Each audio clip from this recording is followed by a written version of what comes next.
What's up, y'all? Welcome to my new channel. I'm the Snowmad, and on this channel you will find van life, RV life, snowboarding, traveling, and how I brought this RV from a totaled RV, basically fire damage, water damage, and I restored it back to this RV that it is today. It was a 2-year process, so I'm gonna go through the whole thing. After this video post, I'm gonna start from the beginning phase of picking it up, getting it towed out of the place I bought it from, and then to where I'm now 2.5 years later. Let's go around, I'll give you a little tour now. All right, I think it's a good time to show you the photos of the before. This is obviously the after. It was completely water damaged out, down to the frame, the steel framing. There was nothing on top. The whole roof was collapsed in up to the point where it goes flat. So basically the whole overcab was completely rotted out and damaged. It was basically total to an insurance company or anyone else that wants to renovate it. So when you take on this type of project, you want to have the tools, the knowledge, the access to the materials, and the fortitude to get the job done, because obviously a lot of C-class overcabs, they rot out because they have one little pinhole leak. They don't fix it, they don't rubberize it, they don't seal it, and then it turns into a complete disaster, which this one was. So here we are, you have the beautiful Wasatch Mountain chain in the background, and I'm just gonna give you a little tour before I show you the full renovation process from start to finish. It's a little dirty. We've had some massive snowstorms the last few days, basically like a week of snowing in the Wasatch, so excuse my little bit of dirt and water dirt from the road, but the plow trucks have been coming by, and a lot of slush been going on the windows and whatnot. So moving forward here, basically this whole front end right here was all hollowed out. It was down to the frame. So I bought it off of a homie. Him and his dad had taken it apart, and basically it was too much work for them. They didn't have the shop, they didn't have the tools and the equipment, or I guess the time or the money and the energy, or you know, the enthusiasm to renovate that. So then I had contacted him about purchasing it. He wanted to let it go, and basically there was a hole up in this front corner here, also some fire damage as well, and water had just spewed in there. And basically they didn't wrap it up. They did wrap it up with a tarp, but the water, you know, obviously tarps can leak. It comes in, depends on the pitch of the RV, and it rolled into the front of the cabin. And basically you can see underneath here with the light, hopefully. Try to get to a parking lot here with some good lighting. But basically this from here, 3/4 of it was all rotted out. So I basically cut that here. That's 3/4 inch plywood. I bonded them together, steel studs across, angled straps, galvanized roofing straps, and then of course the diamond tread finish. So it was a long process. That alone took me about a whole summer to do. And I'm gonna go through the process of how I bent the metal, where I bought the metal. This is all bend, triple bend here, one bend, and then a bend overlapping that into that. And then I'll show you the process of how I started from start to finish. But let's give you a little tour of the front end here, and I'll show you the back end and everything else. So upgraded headlights, a little triple mountain badge here to match the gray, and I took it from like the tan white taupe color, and basically this is total boat paint in Kingston gray. It's got the sanded finish here. It's a Super Track 4x4 Quigley, super rare model. Under the hood, 7.5 liter 460 big block. Not the best for gas mileage, but great for towing and torque. So walk along here. Had to pull the RV water heater out. This is a King RV water heater. My RV was filled with a little bit of water in Vermont, and we were in a polar vortex. It dropped down to -8 up to -21 wind chill. So the aluminum, it's like more like a miniature keg. It cracked in the bottom and then flooded the whole half of the RV. So I had to replace it with that. That's 120 volt and propane combined. Once you plug in shore power or run off your generator below, you can have water heater on demand anywhere you want. You do not need propane with that particular model. That's why I went with that one. Moving around the back here. Hopefully this shadow is not too big of a deal here. This is a custom bumper I did. So the bumper actually stopped right here, and then I extended it with 3/4 inch plywood, metal and bottom and top. Diamond tread box here. This is a full 96 inches by 16 high. Great for putting back skis, snowboards, fluids, oils, whatever. You can see back here I have 2 off-grid gas tanks, an axe and a shovel mounted with the off-grid mounts. You can get these on Amazon. I'll post a link for that later on, but I just want to show you guys the outside before I show you the inside. Go on a little tour here, and I might have to move it around here with the shadow, but right here, this is a 12-gallon auxiliary off-road fuel tank. You can see there I have the fuel line bunged into there. There's a little bung in there, you can see coming there, and then inside to the diesel heater, which is mounted under the bed in one of those cavities there. So before I show you the other side here, I'm gonna flip the RV around in the sun. I'm gonna show you the top here. But yes, full diamond tread. And this right here is perfect for putting your surfboard, your skateboard. I've made it big enough for a grill. I have a grill in there, so I put the grill right here. I'm putting the food, basically like a nice little prep area, and also a step when you get up too. So it's a great step when you get up. It's not easy to get up, but this thing, it's lifted. So this is a Quigley Track 4x4 with a 4-inch lift kit. So it's not easy to get up on. Let's get on the roof here, and I'll show you what I did. So up here, I have two 300-watt Reenergy solar panels that feed into a Bluetti AC 200L solar generator. In the front, you can see the construction here. It's all trickle-down flashing. This overlaps this, and then so on and so on. This is all custom bent diamond tread metal, like I said. I have 5 smoked LED indicators that light up in yellow at night. It's cornered with the 2-inch trim, diamond tread trim, and then it's a 50-inch light bar up front to assist the headlights, and a 32-inch light bar in the rear to assist the backup lights. All right, now down from the roof, coming to the other side here. Like I said before, 12-gallon off-road auxiliary diesel tank for the diesel heater. And then inside, you can see I have black insulation on the windows taped. I've been traveling from all over the Midwest to Vermont to Utah. It's super cold, and that particular insulation does a lot of value for keeping the heat in. It's called heat dissipation. So basically, when it's really windy, you can feel and literally see the wind blowing through the windows on the curtains and the drapers. So I have a ring system for security here as well, as you can see, and new LED light. Upgraded that as well. I kept the original mountains, but I taped it off and painted these here. There was a lot of striping down. You can see from the original photos, striping down, 4x4 Coastal Warrior. I believe this is actually made for fishing, so it's like a fishing inspired model. Quigley Track 4x4, like I said. And then all the extra work I did: the grill, upgraded headlights, the diamond treading. This particular setup had two 2-inch bars where you slide it in, and it had a fishing cooler up front. So it'd be like a nice cooler for your bait box, tackle box, using as a board to cut.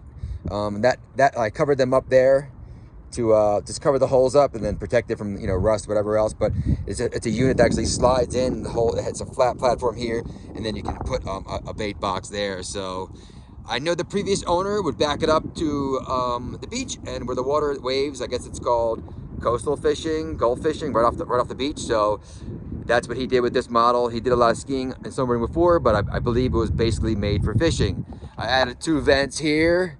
I have a dual stack air cone intake there with the 460 big block, and talking to several mechanics and other C-Class RVers, there's a lot of heat with these particular units. So if you can alleviate any heat coming through on the hood, obviously you got a lot of push going through here, but in traffic, you're sitting on heat during the summertime. You want to have some heat alleviation there for the engine bay.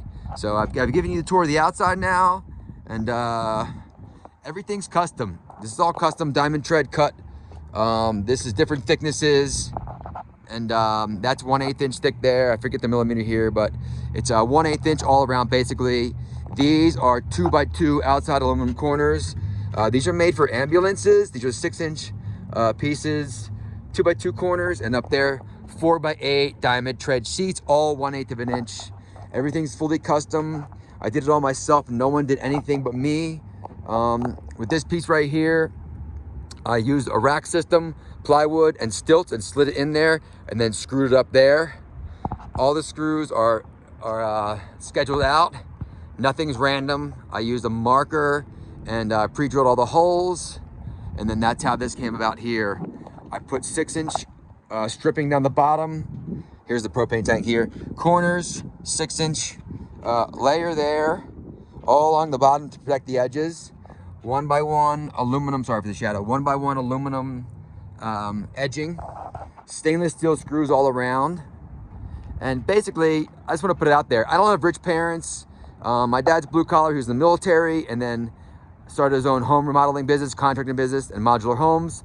That's why I have a lot of experience with remodeling this, and that's how I also worked on a bunch of steel stud crews in the cities, doing a particular steel studding and whatnot, and working with metal. So that's why the top cabin there, I have steel studs X across and out for they're 1.5 inch steel studs for the, which I'll show you in the renovation process. This is just the initial video for the channel, but this channel will feature all the videos from start to finish in this thing. I'm talking about installing everything from down to the lights, to the roof, to the diesel heater, to the RV water heater, everything I've done with this. You're gonna see a bunch of videos, and I hope y'all enjoy it because it was a long process, and I basically spent my whole life savings on this thing. I picked up the RV for $3,800, and then the towing was $1,000 to get it towed out of where I bought it from. So it's not easy to get towing for these right now, these C classes.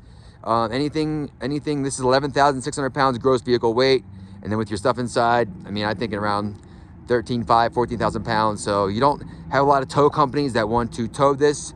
In the video, you will see I got an 85 ton wrecker just to tow this, because most tow trucks are 12,000 pounds, and you can't really tow a 12,000 pound truck with a 12,000 pound tow. So it's illegal. There's ratings, and then it goes by law, and then tow truck companies will know that. But basically this thing got towed from the same trucks that you see tow tractor trailers on the highway when they break down. Really hard to find a tow company to get it. Took me a week of calling about 100 different places. I finally found a tow company that would tow it, but they wanted cash and $1,000 bucks. So that was also factored into the price of me buying it. And like I said, I don't have rich parents. My mom was a waitress growing up. My dad was in the military, and then a blue collar guy, construction his whole life. So I basically spent my whole life savings on this thing to be a nomad, snowboard, travel, and meet people along the way, and then document the whole thing. So let's take you inside now. Okay, a little hard with the lighting here, but we'll get it situated. So as you can see, the water heater cracked, and it's what under there, actually, I should say that. The water heater under here cracked the bottom, and about 3 or 4 gallons of water came out and flooded these floors. So I was forced to change the new floors, rip the other ones up, and then the other ones were Pergo, 1/2 inch thick, super thick wood. I think they were the original floors. So here we are. This is marine grade flooring. It's 3M peel and stick, really great. It's supposed to be scratch resistant, fire resistant. If a cigarette falls down there, whatever, it won't burn. So they got that going for me. So what I did was aluminum corners all around, marine grade trim, PVC white trim all the way around. And like I said, on the roof, it's AC 200L Bluetti, and that's connected. I took the cord from the shore power. I spliced it on the metal junction box. So one goes from there into this can run the whole cabin. Unplug that, then plug your one underneath to the Onan 4,000 watt generator, and then run the whole cabin for the gas generator. I prefer to use this one. It's quieter, it's less fuel, and I ran the wires from the solar through there. You can see I cut a little hole in that grate. The wires from the solar from the roof come into there and connect to the solar plug. That cord wrapped up there, I can plug this directly into the socket right there, and I can crank the 4,000 watt generator and then charge this one. So it's about a 1 hour charging time with this. You can see right now I'm bringing in wattage. So right now the sun's bringing about 40 watts, give or take. It's getting overcast now. It's getting a little later in the day. The water heater's under there, King RVR water heater. I ran the wires here, the controllers right there, as you can see. 120 volt propane, and then dual heating. Three different temperatures, 140, 122, 104, and it'll let you know when it's temped up. So that plugs into there. You see I ran the conduit here. And then the front cabin. So you can see it's all different from stock. I angled that front nose there, ripped everything off here. This is all PVC, wainscoting, 1/4 inch thick wood, trimmed it all out, trimmed the windows out, ended it right here. And then I took plywood here, steel studding underneath, 1.5 inch steel studding. They go horizontal, angle, and I spliced them all together and screwed them all together with self-tapping screws. This front here, flexible trim right here. The ladder right there goes here, and these 2 little notches. This is all PVC wood. This was the existing metal strip from the cabin as it was. And then new Max fans there, Air Max fans there. They go 2 different modes, in and out, and multiple different speeds. And then 2 LED lights up front here. And that's basically the whole front cabin right there. And that, when I got done that, it started a whole new project down the line. As you can see, new LED lights, these are great. These draw about 8 watts, so a lot less wattage than the stock existing lights. I have them all around. That saves your battery a lot of different charging. And then what I did was, I painted the whole inside. This is Rust-Oleum paint, semi-gloss, really good protection. Took the handles off, sanded them down, sprayed these all. Semi-gloss black, I think it's actually, no, satin black, I'm sorry. And then this right here, really great for skiing, snowboarding, surfing. I have my hanger here. I hang the gear overnight. I'll let it dry out. And as you can see, I told you before, I put the insulation on all the windows, which saves a lot of heat dissipation. So once you insulate these windows, the main ones, it saves you a lot of heat. I was in Vermont and the insulation wasn't on. I could literally feel the wind coming through the windows. So I have them all around except for the top windows there. I opened up for ventilation. Those are great for ventilating during the night. And then also open this up for ventilation as well with the spin handle. So like I said, underneath I have a 460 big box 7.5. In the future, I will change this carpet out and put the 3/16 rubber flooring. I don't like the carpets too dusty and it gets too dirty, so I'll rip that off. I'll put the commercial utility flooring in there, and then that'll be good for snowboarding, skiing, wet sports, whatever. 500 watt power inverter right there that plugs into the cigarette lighter. That can charge my GoPro batteries, the cell phone, whatever else at night. And then let's move down the line here. New RV carbon monoxide propane gas alarm. This is for LP gas. If it leaks, the propane system under here, the tank is right there. So if it leaks, it sets off the alarm, and also carbon monoxide alarm for exhaust leak from the generator. The generator runs over here, and that can have an exhaust leak, which can come up into the cabin. And y'all know that LP gas is very dangerous when ignited, and carbon monoxide can kill you overnight. You can die in your sleep if you don't have one of these. So I have one of these connected to the battery, 12-volt auto battery under the hood. And then moving forward here, I have also one back here that is off of batteries. So you want to have 2 of these, one off of batteries and then one off the battery into the hood. This right here is my diesel heater controller that runs down through that conduit there. And this is in that cavity right here. It was a really hard install job, but I ended up putting in the cavity here, ran the line to there, and there's your vent stack here. So I got a queen bed back here. New lights all around, like I said. And then 24-inch TV, DVD combo, Toshiba. I got this for 15 bucks on Facebook Marketplace. I'm stoked right now. So I hung it off there. This right here I got for $8 off of Amazon. This is the actual RV slimline small mount system. So I got it, ran the wire here, conduit through here, and then ran it up to the cabinet. That's a freestanding RV, super solid when you drive, no problems at all. Like I said, new lights all around. And then stock AC unit, I'm gonna change that in the future when I get some more money together. Stock oven and stock furnace system as well. Right here, it works great. That's off of propane. It's a Propex system. And then stock kitchen as well, and into the bathroom. This is what I'll change next. I want to do Corian countertop, a new one of these in white, or a stainless system, black faucet, preferably white sink with a black faucet. I'll do the same thing over here too. Underlay stainless sink with a black faucet to match the black and white design so far. Stock controller unit here. This is all you can see the, there you go. So there we go there. And this is your air volt fryer. This was a microwave here with a shelf on top. I took this out. That's a 120 volt air fryer. That's really great. You can crank the generator up and then you can air fry here. Stock heater control. I want to upgrade this as well to a digital one in the future. But everything here, painted everything here. This is stock refrigerator well, works really great. Dometic unit, 120 volt, 12 volt, and propane combo. Let's go to the bathroom here. This is a full renovation as well. This whole back end was rotted out. Let me pull this down. Sorry about that, y'all. This whole back end was rotted out. This whole curve was rotted out in the back here, all the way from the cabinets here to there. So I redid all the ceiling here, PVC board, painted everything, trimmed it all out. Then I coated the shower with the waterproof coating. Put a piece of diamond tread here, brand new shower head and faucet. And I coated the bottom of the liner with the boat paint, the standard boat paint, Total boat paint works great. It gives you a little grip, traction, and really great coverage. That was like in a yellow, so I changed the color overnight. It was really, really great new products they have here. Aluminum corner on the edge, diamond tread platform here, redid that. Took the toilet up, sanded down and painted it as well. And then you can see I have the insulation in the bathroom as well, works really good. I have the Max Fan air fan right here. Works really great, sucking in air, pushing down air, which makes a big difference when you go in the bathroom here in the summertime. You have some air on top of your head. And then once you're done in the bathroom, switch it to out mode, and it will suck all out as well. So I have switches here, redid all my switches. So I'm pretty stoked about that. And then here, added a socket here for USB and regular 120 volt as well plug. This is your little medicine cabinet here. So also right here, I should add, I have tank heaters on my freshwater tank, my black water tank, and my gray water tank. So it hooks into the battery system. And that'll keep your tanks from freezing over in sub temperatures here. I've done pretty good with the water. Once you get to around 10 degrees and below, we'll start freezing up in the tanks. But yeah, you can see so far I've done a lot of work. I've got a lot more work to go. Still, I want to do some more things here, like the kitchen, like I said, in the bathroom, and a new flat top range. But that right there is a tour of my 4x4 Overlander RV project that I basically put my whole time, energy, and money into every single day when I'm not working or editing or traveling. I put all my heart and soul and savings into this. I'm so broke right now, but it's great not having to pay rent. It's great being here by yourself, having your own space, not dealing with roommates. So what more can I say? I think it was the best thing I've ever done so far in my life.